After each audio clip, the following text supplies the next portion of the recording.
Hello' হাই নমস্কাৰ বন্ধুসকল, কেনে আছে আপোনালোকে? আশা কৰোঁ সকলোৰে ভাল, মোৰো ভাল।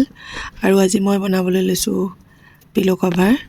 আৰু এইটো অৰ্ডাৰ আছিলে, 2টা পিলো কভাৰ অৰ্ডাৰ দিছে বনাবলৈ, তাকে বনাই আছোঁ। ভিডিঅ'টো যদিও মই ফাষ্ট ফৰৱাৰ্ড কৰি দিছোঁ, তেতিয়াও আপোনালোকে ধৰিব পাৰিব মই কেনেকৈ কাটিছোঁ। গাৰুটো লৈ লৈছোঁ আৰু তাৰ জোখতে ৰাখি পিনে কাটিংটো কৰি লৈছোঁ। আৰু এইটো ফিল বনাবৰ কাৰণে যিটো পট্টি দৰকাৰ হ'ব, তাৰ কাৰণে মই কাটিছোঁ কাপোৰ। দেখিছে আপোনালোকে, সকলোৱে গম পায় কেনেকৈ পিলো কভাৰ বনাই, হ'লেও মই কেনেকৈ বনাওঁ তাকে দেখাইছোঁ আপোনালোকৰ আগত। এইখিনিতে মই ক'ব বিচাৰিছোঁ, মোৰ পেজটো যোনে যোনে ফ'ল' কৰা নাই প্লিজ ফ'ল' কৰিব, লাইক কমেণ্ট শ্বেয়াৰ কৰি দিব। Thank you. কাপোৰটো মই কটন লৈছোঁ, পিয়'ৰ কটন হয়, ছফ্ট হয়, যিহেতু বেবীৰ কাৰণে বনাইছোঁ।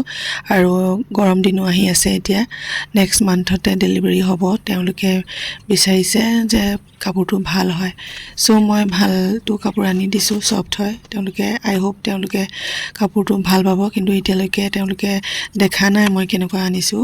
তেওঁলোকে ক'লে যে তোমাৰ পচন্দ মতে তুমি লৈ আনিবা, কিন্তু পিয়'ৰ কটন হ'ব লাগিব। বেবী প্ৰিণ্টৰ বিচাৰিছিলোঁ কিন্তু নাপালোঁ, উপায় নাই। এয়া চাওক কেনেকুৱা লাগিছে।